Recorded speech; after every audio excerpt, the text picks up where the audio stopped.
রিনা নামের এই মেয়েটি যখনই গর্ভবতী হয় তখনই আসে এক ভয়ঙ্কর বুড়ো জিন। সে এসে রিনার বাচ্চা নষ্ট করে আর সেটা নৃশংসভাবে খেয়ে ফেলে। ঘটনার সময়কাল তখন 1980 সাল। প্রাম আর রিনা দম্পতি চাকরির সুবাদে সেন্ট্রাল জাভা প্রদেশের অনুসবু জেলায় একটি নতুন বাড়িতে থাকতে শুরু করলেই তাদের সাথে ঘটতে থাকে ভয়াবহ সব ঘটনা। ফ্লোরে কাদামাখা পায়ের ছাপ আর হঠাৎ অদ্ভুত সব ঘটনার উৎপত্তিই যেন তার আগমনের বার্তা। কিন্তু কেন সে আসে, তার উদ্দেশ্য কি? ভয়ানক জিন থেকে মুক্তি পেতে শক্তিশালী ওঝাদের ডাকা হয়, তবে কিছুতেই যেন রেহাই নেই। কেননা সে নিচে থেকে আসে না, তাকে বারবার কেউ পাঠায়। এক্সপ্লেইন করতে যাচ্ছি প্রতিশোধ আর কালো জাদুর মিশ্রণে সদ্য মুক্তিপ্রাপ্ত সিনেমা প্রেতালাপ প্রেজেন্স গীতি ইরেং। ঘটনার শুরুতে আমরা দেখতে পারি একটা বাড়িতে বিয়ের আয়োজন করা হয়েছে। বিয়ের কোণে সেজেছে রিনা নামের একটি মেয়ে, আর এটা হচ্ছে রিনার মা। তার মা তাকে বলছিল, তোমাকে অনেক কষ্ট করে ছোট থেকে এই পর্যন্ত বড় করেছি, সবসময় তোমার খেয়াল রেখেছি, কিন্তু কষ্ট হলেও সত্য যে বিয়ের পর আমি সেটা পারবো না। তোমার দায়িত্ব নেবে তোমার হাজবেন্ড। তোমার বাবা যদি আজকে বেঁচে থাকতেন তাহলে অনেক খুশি হতেন। তার মা যখন এসব বলে সেখান থেকে চলে গেল, সে গিয়ে আয়নার সামনে বসলো, আর হঠাৎ করেই আয়নাটা ফেটে একদম চৌচির হয়ে যায়। দেয়ালে ঝুলে থাকা তার আর তার হবু বরের ছবিটা নিচে পড়ে যায়। সাথে সাথে লোডশেডিং। বাইরে গিয়ে সে বলল, একটু পর বিয়ে, এখন লোডশেডিং, বিষয়টা দেখো তো। এটা বলে সে যখন ঘরের ভেতরে প্রবেশ করলো, দেখতে পেল তার হবু স্বামীর সাথে ছবিটা কেউ যেন আরো ভেঙে দিয়েছে। আর তার পেছনে আমরা একটা বৃদ্ধা লোকের অবয়ব দেখতে পাচ্ছিলাম। সে পেছনে চাইলে সেটাকে সে দেখতে পারে, তবে ওই বৃদ্ধ লোকটা বাহিরের দিকে চলে যাচ্ছে, সেও পিছু নেয়। তবে বিয়ে বাড়ির মধ্যে অন্য কেউ এই লোকটাকে দেখতে পাচ্ছিল না। লোকটি বাহিরে গেলে একদমই মিলিয়ে যায়। তবে রিনা দেখতে পারে কাদামাখা পায়ের ছাপ চলে গিয়েছে কনে গোসল করার পাত্রের দিকে, যেখানে তার গোসল করার কথা। সেখানে যখন সে যায়, সেই পাত্র থেকে দুর্গন্ধ বের হয়ে আসতে থাকে। পানিটা একদমই কালো হয়ে গিয়েছে। নিচ থেকে তখনই একটা পচা ইঁদুর ভেসে ওঠে। সবাই তো এটা দেখে অবাক। একজন এটা দেখে বলল, এটা রক্তের মতো কালো রক্ত, শুভ কাজের সময় এটা অবশ্যই অশুভ ইঙ্গিত। সবার মনেই ভয় বিরাজ করছে। এসব পাত্তা না দিয়ে তাদের বিবাহ সম্পন্ন হয়। আমরা দেখতে পারি তারা চলে যাচ্ছিল সেন্ট্রাল জাভা প্রদেশের অনুসবু জেলাতে। তার হাজবেন্ডের নাম হচ্ছে প্রাম। তিনি হলেন কৃষি অধিদপ্তরের কর্মকর্তা। তার পদোন্নতি হয়েছে এবং এখানে তাকে একটা বাড়িও দেওয়া হয়েছে। এখন থেকে তারা এখানেই থাকবে। তারা বাড়ির সামনে পৌঁছালে তাদেরকে স্বাগত জানায় বাড়ি দেখাশোনার দায়িত্বে থাকা মিস্টার মুরি আর মিসেস দার্তো। তারা পাশেই থাকে। পরিচিত হয়ে তারা ঘরের ভেতরে প্রবেশ করলে সেখানে প্রাম দেখতে পায় ফ্লোরের মধ্যে কাদামাটির ছাপ। আরে এটা এখানে কিভাবে? মিসেস দার্তো বলে ওঠে, আমরা তো পরিষ্কার করেছিলাম, এই কাদা এখানে আসলো কোথা থেকে? যাই হোক, বেড়াল হবে হয়তো। তবে রিনা এই দাগটা দেখার পর তার মনে হলো সেটা আগেও সে একবার দেখেছে। সেদিন রাতে তাদের প্রচন্ড গরম লাগছিল, কিন্তু সেখানে কোনো ফ্যানের ব্যবস্থা ছিল না। সকালবেলা আমরা দেখতে পাচ্ছিলাম রিনা ফ্যান পরিষ্কার করছে। সেখানে মিস দার্তো এসে বলে, আপনারা নতুন ঘরে এসেছেন, ছোট্ট একটা মিলাদ মাহফিলের আয়োজন করা উচিত, তাই না? রিনা বলে, হ্যাঁ, আমরা এটি করব। আপনি আর আপনার হাজব্যান্ড মিস্টার মুরি যেন প্রতিবেশী সবাইকে দাওয়াত দেয়। মিসেস দার্তো তখন জিজ্ঞেস করে, ফ্যান দিয়ে কি করবেন? রিনা বলে, কাল রাতে এখানে খুবই গরম লেগেছে, বুঝলাম না, প্রামের অফিস থেকে এত কিছু দিল কিন্তু একটা ফ্যান দিতে পারলো না। সেখানে মিসেস দার্তো একটা অবাক করা কথা বলে। সে বলে, আজব ব্যাপার, ফ্যান লাগবে কেন? এই জায়গাটা তো এমনিতেই সবসময় ঠান্ডা থাকে। ব্যাপারটা একটু অদ্ভুত লাগে রেনার। এর পরদিন সন্ধ্যায় দোয়া মাহফিলের আয়োজন করা হয়েছে। আশেপাশের পাড়া প্রতিবেশীর সকলেই এসেছে। অফিস থেকে প্রাম কল দিয়ে বলল, আমার উস্তাদ হয়তো বাহিরে এসে গেছেন, জেনে দোয়া পড়াবেন, আমার আসতে একটু দেরি হবে, যদি তিনি এসে থাকেন তাহলে তাকে চা দিও। রিনা তখন ফোনটা রেখে বাহিরে উকি দেওয়ার পর দেখতে পেল একজন বৃদ্ধ লোক দাঁড়িয়ে রয়েছে। তার মানে এটাই উস্তাদ হবে। রিনা সামনে গিয়ে সালাম দেয় এবং তার সাথে ঘরের ভেতরে আসতে বলে। তবে উস্তাদ কোনো শব্দ করলো না। ঘরে ঢুকে সবার সাথে বসলো। সেখানে রিনা বলে, উস্তাদ আপনি চা খাবেন নাকি কফি? সে কথারও কোনো উত্তর দিল না। রিনা ভাবতে ভাবতে চা আনতে গেল, কিন্তু একবার যেই পিছনে তাকালো দেখতে পেল সেখান থেকে উস্তাদ উধাও। দ্রুত সেখানে গিয়ে একজনকে জিজ্ঞেস করলো, আপনারা কি উস্তাদকে দেখেছেন? তিনি কোথায় গিয়েছেন? কিন্তু লোকটি অস্বীকার করলো, বলল, আমরা তো কোনো উস্তাদকে দেখিনি। রিনা বলে, আরে কালো কাপড় পরিহিত ছিল উনি, বৃদ্ধ, কিন্তু সেই লোকটি বলছিল এমন কাউকেই সে এখানে এখন পর্যন্ত দেখতে পায়নি। আর তখনই গাড়ি করে প্রাম চলে এসেছে, সাথে করে নিয়ে এসেছে উস্তাদকে। এটা দেখে তো রিনা খুবই অবাক। সে প্রামকে সেই বৃদ্ধ লোকটির বিষয়ে জানায়, যে একটু আগে এখানে এসেছিল। সে বলছিল, আমি ভেবেছিলাম সেটাই উস্তাদ হবে, কিন্তু লোকটি উধাও হয়ে গেল। প্রাম বলে, হয়তো সে আমাদের প্রতিবেশী, বাড়িতে চলে গিয়েছে, এসব নিয়ে চিন্তা করো না। ঘরে যখন সবাই সূরা ফাতিহা আর দুরূদ শরীফ তিলাওয়াত করছিল, সবার মধ্যে রিনা সেই বৃদ্ধ লোকটিকে দেখতে পারছিল। যে লোকটি উঠে তার দিকে ইশারা করছিল, সে তো খুবই ভয় পেয়ে যায়। সে জানলা দিয়ে আবারও বৃদ্ধা লোকটিকে দেখতে পায়, যে কিনা বাহিরে দাঁড়িয়ে রয়েছে। তার অবস্থা দেখে প্রাম সহ সবাই মিলে বাহিরে যায় লোকটিকে দেখতে, কিন্তু সেখানে তো কিছুই নেই, কেউ নেই। পরদিন সকাল, রিনা এখনো ভুলতে পারছে না সেই বৃদ্ধ লোককে। প্রাম তাকে এটা বলে আশ্বস্ত করে যে মিসেস দার্তো আর মিস্টার মুরি তারা প্রতিবেশীদের খোঁজ খবর নিচ্ছে যে এমন কোনো বৃদ্ধা আশেপাশে আছে কিনা। এটা নিয়ে ভয় পেও না, আমি চলে যাচ্ছি, দরজা জানালা সবকিছু বন্ধ করে রেখো। সেদিন রাতে খুবই গরম লাগছিল রিনার। সে গোসল করতে চলে যায়, কিন্তু আমরা দেখতে পারছিলাম বাথরুমের দরজার আয়না দিয়ে ভেতরে উকি দিচ্ছিল সেই বৃদ্ধ লোকটি। কিন্তু তার চোখ ছিল একদমই সাদা বরণের, যা কোনো মানুষের হতে পারে না। সে যখন গোসল করে আয়নার সামনে এসে দাঁড়ায়, তখন আমরা দেখতে পারছিলাম তার পেছনে সেই লোকটি দাঁড়িয়ে আছে,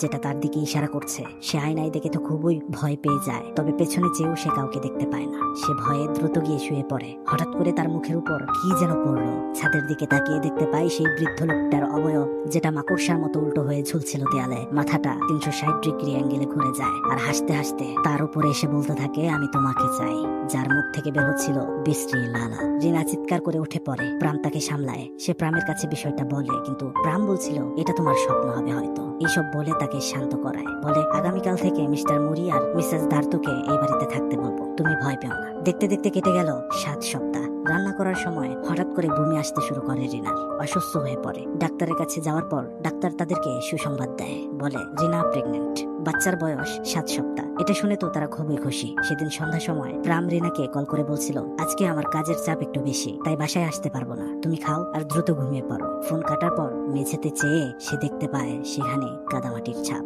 দার্তো আর মুরিকে সে জিজ্ঞেস করলো যে এটা এখানে কিভাবে। তারাও অবাক হয়ে যায়, কারণ তারা তো একটু আগেই পরিষ্কার করেছিল। আবারও পরিষ্কার করতে বলে রিনা যখন গিয়ে শুয়ে পড়ে, তখনই একটা শব্দ হয়। দরজায় কে করা নাড়লো। সে দরজা খুলে, কিন্তু আশ্চর্য বিষয়, বাইরে তো দার্তো আর মুরি ছিল, কিন্তু তারা কেউ নেই। ভয়ে সে দরজাটা আটকে দেয়। ফিরে আসার সময় আবারও দরজায় কেউ করা নাড়ছে, এমন ভাবে ধাক্কাচ্ছিল মনে হচ্ছিল দরজা ভেঙেই ফেলবে। সে তো খুবই ভয় পাচ্ছে। ঠিক তখনই লাইট অফ। পেছনে চেয়ে দেখতে পারে সেই ভয়ঙ্কর অবয়ব, সেই ভয়ঙ্কর জিন এবার তার সামনে সশরীরে।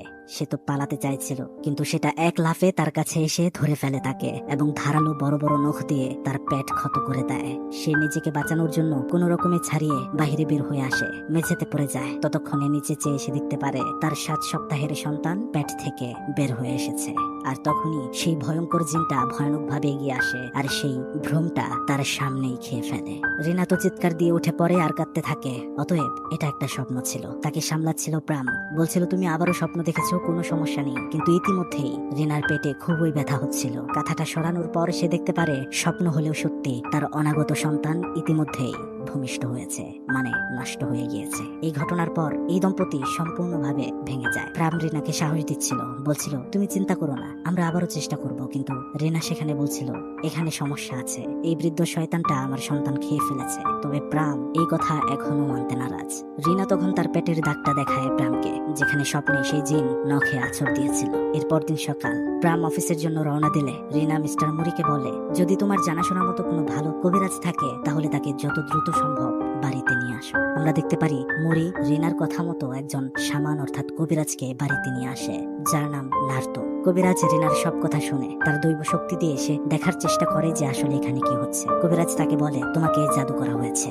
আমি জানি না কি বিষয়ের উপর এই কালো জাদু বা কেমন জাদু এটা, তাই এখনই আমি কোনো সমাধান করতে পারছি না। তবে আপাতত তোমার সুরক্ষার জন্য আমি কিছু করতে পারি। আমরা দেখতে পারি এটা বলে কবিরাজ কিছু ছোট কাচের বোতল টেবিলে রাখে, যার ভেতরে তাবিজ ছিল। তিনি বলছিল, এই বাড়ির আশেপাশে চারপাশে বোতলগুলো যেন রাখা হয়, এতে সেই জিন ভেতরে আসতে পারবে না। কবিরাজ তাকে এটাও বলে যায় যে কোনোভাবেই যেন সালাত আদায় বন্ধ না করা হয়। এভাবেই দেখতে দেখতে কেটে যায় আরো কয়েক মাস। সবকিছু ঠিকঠাক। হঠাৎ করে একদিন বাড়িঘর পরিষ্কার পরিচ্ছন্ন করার সময় প্রামের চোখে কবিরাজের দেওয়া সেই বোতলগুলোর একটা নজরে আসে। এটা রিনাকে দেখানোর পর তারা সবকিছু খুলে বলে। তখন তো প্রাম অনেক রেগে যায়, কেননা সে এইসব ভূত প্রেত বিশ্বাস করে না আর এসব কবিরাজি পছন্দ করে না। সে বলতে থাকে, আমার অনুপস্থিতিতে তোমরা বাড়িতে কবিরাজ এনেছিলে। তখন রিনা বলতে থাকে, আসলে এটা অনেক উপকার করেছে। বাড়িতে এগুলো স্থাপন করার পর এখন পর্যন্ত সেই জিন আমার কাছে আসেনি, স্বপ্নেও আসেনি। কিন্তু এগুলা কোনো কিছুই প্রামের যায় আসে না। সে বিশ্বাসই করে না যে জিন বলতে কিছু রয়েছে। তখন সেই বোতলগুলো ডাস্টবিনে ফেলে দেয়। এটাই মনে হয় ভুল ছিল।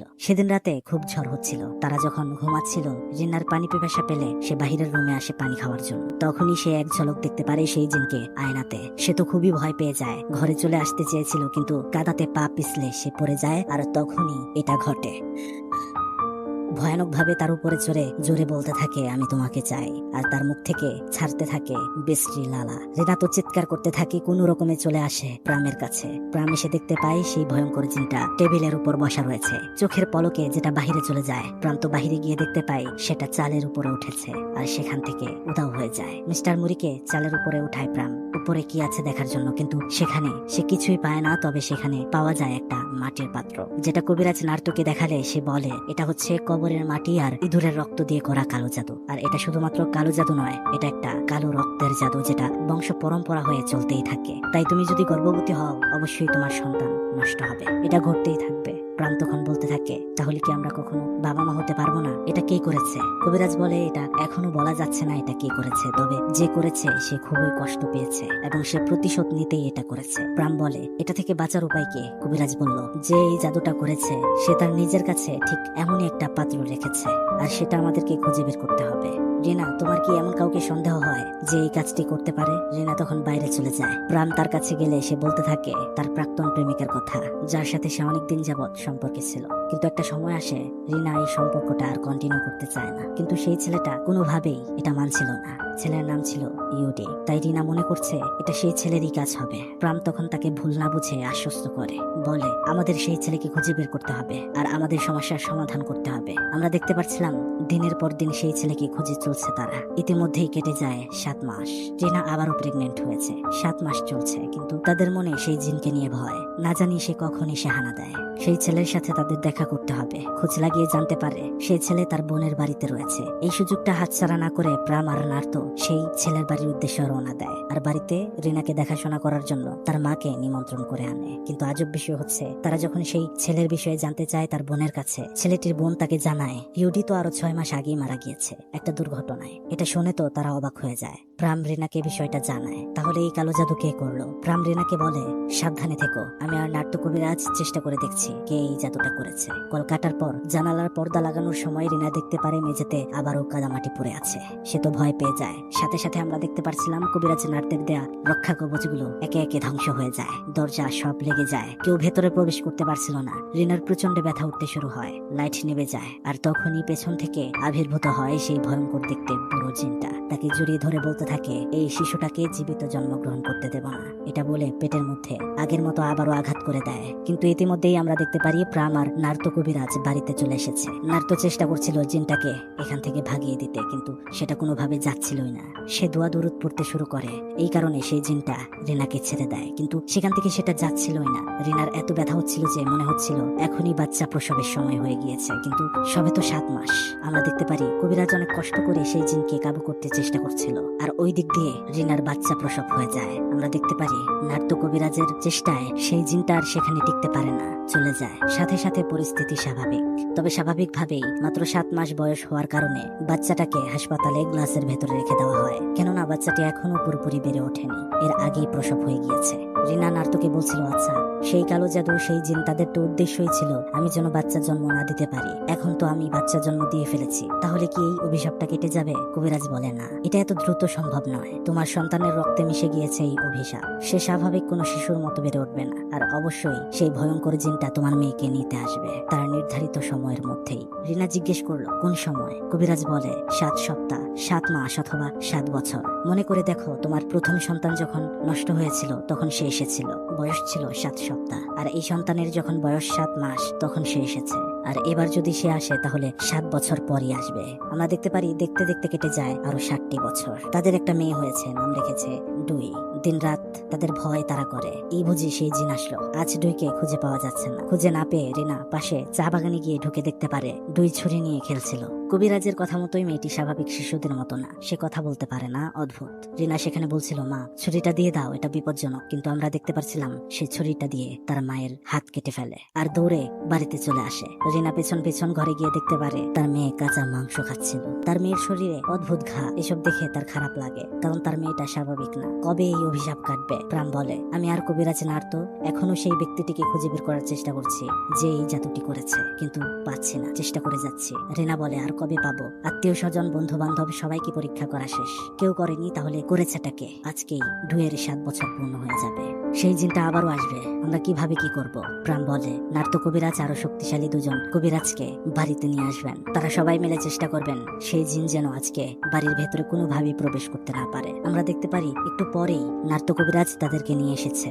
একজনের নাম ইয়াই, আরেকজন হচ্ছে তারই ছেলে আরিও। আমরা দেখতে পাচ্ছিলাম পুরো বাড়ি তারা বন্ধ করার চেষ্টা করে, সব রকম মন্ত্র পড়ে, আল্লাহ তাআলার কাছে সাহায্য চেয়ে বাড়ি বন্ধ করে দেয়। প্রাম শহরে না তারা নামাজ আদায় করছিল, আর এরপর ডুইকে তারা নিয়ে মন্ত্র আদায় করতে শুরু করে যেন এই সব কিছু টপকে সেই জিন কোনোভাবেই ভেতরে না আসতে পারে। ওইদিকে 12টা বাজতে চলল, ঠিক 7 বছর। তখনই বাতাস বইতে শুরু করে, বাড়িতে বন্ধ করার সব কয়টা রাস্তা বাতাসে খুলতে শুরু করে, আগুনে জ্বলতে শুরু করে, লাইট অফ হয়ে যায়, আর 2 মেয়েটি সবার মধ্য থেকে উঠে বসে। তখনই কোনো এক অদৃশ্য শক্তি পিতা আর পুত্র 2 কবিরাজকেই ফেলে দেয়। নার্ত সবাইকে অন্য ঘরে প্রবেশ করতে বলে। তখন নার্ত কবিরাজকে ভয়ঙ্কর কণ্ঠে জিন ডাকছে, কিন্তু সে দেখতে পারছে না। সে উপরের দিকে তাকায়, তখনই এটা ঘটে। সেই ভয়ঙ্কর জিন তার কাদামাখা হাত সম্পূর্ণ কবিরাজ নার্তর মুখের ভেতরে ঢুকিয়ে দিয়ে তার সবকিছু তছনছ করে ফেলে, আর সেখানেই কবিরাজ নার্ত শেষ হয়ে যায়। এদিকে সেটা দরজা ভেঙে সেই ঘরে প্রবেশ করতে চাচ্ছিল ডুইকে নেওয়ার জন্য, কিন্তু ইয়াই কবিরাজ তাকে আটকায়, তার সাথে লড়াই করতে বলে। সেই জিনের উপরে পড়া পানি নিক্ষেপ করে, এজন্য সেই জিন সামনে এগোতে পারছিল না। তখনই আমরা দেখতে পারি পেছন দিয়ে ইয়াই কবিরাজের ছেলে আরিও একটা তরবারি দিয়ে সেই জিনের ভেতরে ঢুকিয়ে দেয়, কিন্তু এতে সেই জিনের বিন্দু মাত্র কিছু হয় না। সেটা আরিওকে ছুঁড়ে ফেলে দেয়। ইয়াই কবিরাজ পরা পানি একের পর এক ছেটানো শুরু করলে সেই জিনটা সেখান থেকে চলে যায়। সে সবার উদ্দেশ্যে বলতে থাকে, বুঝতে পারছেন না কেন এমনটা হলো? কেউ তো আছেন আপনাদের মধ্যে কেউ যে কিছু লুকাচ্ছেন, আপনারা সত্য গোপন করছেন। আমাদেরকে সত্যটা বলতে পারলে তাহলে এটার সমাধান করতে পারবো। কিন্তু কেউ আসলে ভেবে পাচ্ছিল না যে তারা কি লুকাচ্ছে। তখন প্রাণ বলে, রিনা, আমি তোমাকে একটা জিনিস বলিনি। আমার একজনের প্রতি সন্দেহ হয়, নিশ্চয়ই সেই জাদুটি করেছে। আমরা তোমার প্রাক্তন প্রেমিক কিউডিকে খুঁজছিলাম, আর অবশেষে জানতে পারলাম সে মারা গিয়েছে। তখন আমার সন্দেহ আরো বেশি হতে শুরু করে। এই বিষয়টা আমি কবিরাজ নার্তকেও বলেছিলাম, সেও আমার কথার উপর আত্মবিশ্বাসী ছিল। যে জাদুটি করেছে তার নাম হচ্ছে মাওয়ার। রিনা জিজ্ঞেস করলো মাওয়ারকে। তখন আমরা দেখতে পারি ফ্ল্যাশব্যাক।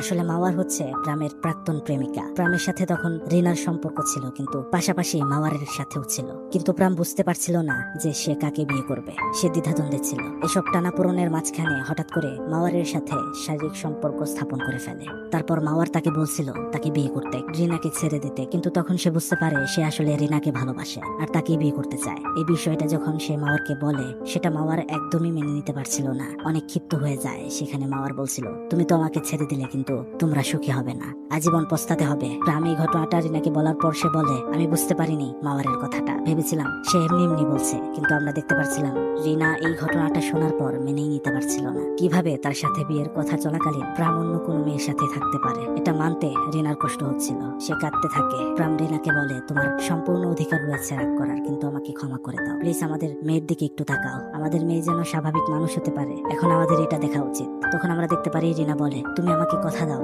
আমাদের মেয়ে ঠিক হয়ে যাবে, তাহলে আমি সব বলতে পারবো। প্রাম তখন তাকে কথা দেয়, তুমি চিন্তা করো না, সব ঠিক হয়ে যাবে। এবার আমরা দেখতে পাচ্ছিলাম কবিরাজ ইয়াই ডুয়ের রক্ত নিয়ে একটা তাবিজের মধ্যে লাগায়। সেটা একটা ম্যাপের উপরে ধরলে তাবিজটা উনুসবু জেলায় মেঘালয় নামের একটা জায়গার দিকে ইশারা করছিল। তারা তখন বুঝতে পারে যে সেখান থেকেই জাদুটা করা হয়েছে। ইয়াই কবিরাজের ছেলে আরিউকে বাড়িতে রেখে প্রাম আর ইয়াই চলে যায় মাওয়ারের বাড়ির সামনে। কবিরাজ তার শক্তি দিয়ে দেখতে পারে এই জায়গাতে রয়েছে সেই কালো জাদুর পাত্রটি। প্রাম এখানে খনন করতে শুরু করে। তাকে সাহায্য করার জন্য গাড়ি থেকে কোদাল আনতে যায় কবিরাজ, কিন্তু সেখানেই তাকে মাওয়ার এসে আঘাত করে অজ্ঞান করে দেয় এবং প্রামকে অজ্ঞান করে দেয়। প্রামের জ্ঞান ফিরলে সে দেখতে পারে বাধা অবস্থায় রয়েছে তারা। সেখানে মাওয়ার আসে, বলতে থাকে, আমাকে তোমরা খুঁজে পাবে কখনো ভাবিনি, কিন্তু এখন পেয়েও কোনো লাভ নেই। তুমি কিভাবে আমাকে ঠকাতে পারলে? তোমাকে আমি ভালোবেসেছিলাম, কিন্তু তুমি আমাকে ঠকালে। এটা বলে হাসতে থাকে আর বলে, ঠকিয়েছো যেমন তেমন দীর্ঘ 7 বছর ধরে তোমাদের জীবন দুর্বিষহ করে দিয়েছি আমি, যেটা একেবারে কাউকে মেরে ফেলার থেকে অনেকটা উত্তম। তার ভঙ্গিমায় আমরা বুঝতে পারছিলাম সে সাইকো হয়ে গিয়েছে,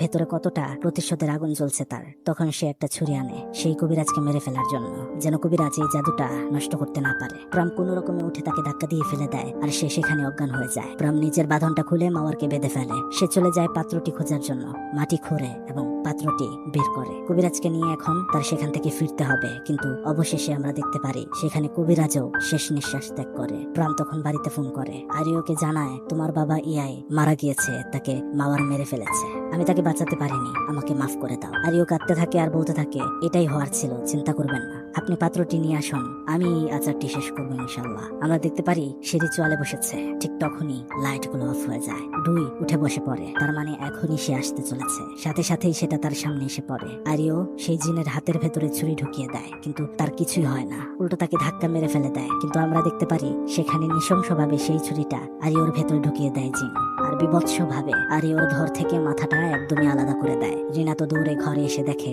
ডুই নেই, তার মাকে কোনো এক শক্তি উপরে ধরে রেখেছে। কোনো রকমে তার মাকে সে নামালে তার মা বলে বাইরে দেখো গিয়ে। সেখানে গিয়ে সে দেখতে পারে সেই জিন ডুইকে এবার নিয়ে চলে যাওয়ার জন্য রেডি। সে বলতে থাকে তাকে নিয়ে যেও না। জিন বলে তোমরা কখনো সফল হবে না, এই বাচ্চার রক্তের সাথে আমি মিশে গিয়েছি, আমার লালা তার ভেতরে প্রবেশ করেছে, তুমি কি মনে করো এটা প্রামের বাচ্চা? এটা বলে সে হাসতে শুরু করে। রিনা অসহায়, সে বলতে থাকে যেটাই হোক না কেন, কিন্তু আমি তার মা, আমি এটা হতে দিতে পারি না, তুমি চাইলে আমাকে নিতে পারো, আমার বাচ্চার জান ভিক্ষা দাও। তখন আমরা দেখতে পারি বাচ্চাটিকে ছেড়ে দিয়েছে সেই জিন। শেষবারের মতো একবার রিনা তার মেয়েকে জড়িয়ে ধরলো, বলল আমি হয়তো তোমাকে লালন পালন করতে পারবো না, এখানে থাকবো না হয়তো, কিন্তু তোমার খেয়াল রাখবো সব সময় দূর থেকে। এটা বলে সে সেই জিনের কাছে চলে যায়। সেই জিনটা তাকে জড়িয়ে নিয়ে একদম হাওয়াতে মিলিয়ে যায়। ততক্ষণে সেই কালো জাদুর পাত্রটি নিয়ে বাড়িতে হাজির হয় প্রাম। সেখানে সে জানতে পারে রিনাকে নিয়ে গিয়েছে সেই জিন। এটা জানার পরে সে বাইরে খুঁজতে থাকে রিনাকে পাগলের মতো। সে বাইরে রিনাকে খুঁজে তো পায়, কিন্তু রিনা ছিল একদমই অবচেতন, কোনো সাড়া দিচ্ছিল না। রিনার মা তখন সেখানে তাকেই দোষারোপ করছিল, বলছিল তোমার একটা ভুলের কারণেই আজকে আমার মেয়ের এই দশা। তখনই আমরা দেখতে পারি প্রাম আবার চলে যায় মাওয়ারের কাছে। সেখানে মাওয়ার তাকে বলতে থাকে তুমি কি এখানে আমাকে মারতে এসেছো? প্রাম বলে না, আমি চাই আমার মেয়ের উপর থেকে তুমি অভিশাপ ফিরিয়ে নাও আর আমার স্ত্রীকে ভালো করে তোলো। কিন্তু মাওয়ার বলে এটা কোনোভাবেই সম্ভব না, আমি তোমার সাথে কোনো মজা করিনি, তুমি ভেবেছিলে আমি তোমার সাথে মজা করেছি? পাগল, এটা কালো জাদু, তুমি এখানে এসে ভুল করেছো। এটা বলে সে প্রামের উপর হামলা চালিয়ে দেয়। মাওয়ার একের পর এক আঘাত করতে শুরু করে। সে নিজেকে বাঁচানোর জন্য ট্রাই করছিল। সেখানে দুজনের মধ্যে অনেক পাল্টাপাল্টি লড়াই হয়, তবে প্রাম চাইছিল না মাওয়ারকে আঘাত করতে। সব আঘাত সে নিজে নিয়ে নিচ্ছিল। সে বলছিল তুমি থামো, আমার স্ত্রীকে ফিরিয়ে দাও আর এই অভিশাপ থেকে আমাদেরকে মুক্তি দাও। কিন্তু মাওয়ার কথা শুনে না, তাকে মারতে শুরু করে। প্রাম তখন নিজেকে বাঁচাতে একটা কাঁচি নিয়ে তার সাথে লড়াই করছিল, কিন্তু কোনো একভাবে আঘাত লেগে যায় মাওয়ারের হাতে, আর তখন মাওয়ারের হাতটা একদমই আলাদা হয়ে যায়। কিন্তু মেয়েটা এতই উন্মাদ ছিল যে তখন এক হাতেই প্রামের উপর হামলা চালাতে থাকে। প্রাম ফেরাতে গিয়ে আরো একটা হাতের কবজি থেকে পড়ে যায়। তখন সেটা মুখ দিয়েই প্রামকে আঘাত করতে চেষ্টা করে। প্রাম আর না পেরে তার ভেতরে হাতে থাকা কাঁচিটা ঢুকিয়ে দেয়। মাওয়ার বলতে থাকে তোমার পরিবার কোনো সময় এই অভিশাপ থেকে মুক্ত হবে না, আর তোমার স্ত্রী সে তো মারা গিয়েছে। এটা শোনার পর আমরা দেখতে পারি প্রাম আর ঠিক থাকতে পারে না। সে সেখানেই মাওয়ারের ধর থেকে মাথাটা আলাদা করে দেয়, আর সে কাঁদতে থাকে, কারণ তার নিজের ভুলের কারণে তার স্ত্রী মারা গেল। তার সাথে তাদের মেয়ের উপরে থাকা অভিশাপও সে মুক্ত করতে পারেনি, যে কথাটা সে দিয়েছিল রিনাকে। তখন আমরা দেখতে পারি রাগে কষ্টে সে নিজেই নিজেকে আঘাত করে শেষ করে দেয়। কিন্তু এবার আমরা দেখতে পারছিলাম তাদের মেয়ে ডুই ভালো হয়ে গিয়েছে। সে কথা বলতে পারছে, স্বাভাবিক আচরণ করছে, তার শরীরে যে ঘাগুলো ছিল সেগুলো ভালো হয়ে গিয়েছে। আসলে এটা হয়েছে মাওয়ার মারা যাওয়ার কারণে, কারণ সেই জাদুটা করেছিল। ঘটনা চলে যায় আরো অনেক অনেক বছর পর। সময় এখন 2003 সাল, যেখানে আমরা দেখতে পাই ডুই বড় হয়েছে এবং গ্রাজুয়েশন কমপ্লিট করেছে। আর সে সবার উদ্দেশ্যে বক্তব্য দিচ্ছে, বলছিল সে বাবা মা ছাড়া বড় হয়েছে, অনেক কষ্ট করে বড় হয়েছে, তার সাকসেসের কাহিনী শোনাচ্ছিল। এভাবেই মুভিটিকে শেষ করে দেওয়া হয়। তবে আমার পার্সোনাল ভাবে মনে হয় এই মুভিটির অবশ্যই দ্বিতীয় পার্ট আসবে, কেননা এখানে জিন নিজে বলেছিল এই মেয়েটির রক্তের সাথে সে মিশে গিয়েছে। রিনার মুখের উপরে তার বিশ্রী লালা পড়েছিল, আর টিটকিরি করে সে রিনাকে বলেছিল তুমি কি মনে করো এটা কি প্রামের বাচ্চা? এটা বলে হাসছিল। যদি ধরে নেওয়া যায় ডুই সেই জিনেরই বাচ্চা, তাহলে তো জিন আবারও আসবে তাকে নেওয়ার জন্য। যদি মুভিটির পার্ট 2 রিলিজ পায় তাহলে অবশ্যই আপনাদের কাছে নিয়ে আসবো। তো বন্ধুরা, কেমন লেগেছে আজকের এই ঘটনা তা কিন্তু অবশ্যই কমেন্ট বক্সে জানাতে একদমই ভুলবেন না। ভালো লাগলে একটি লাইক করে দেবেন, একটা কমেন্ট করবেন, আর অবশ্যই চ্যানেলটি সাবস্ক্রাইব করে দেবেন। পাশাপাশি শেয়ার করবেন আপনার বন্ধুদের সাথে। দেখা হচ্ছে নেক্সট ভিডিওতে।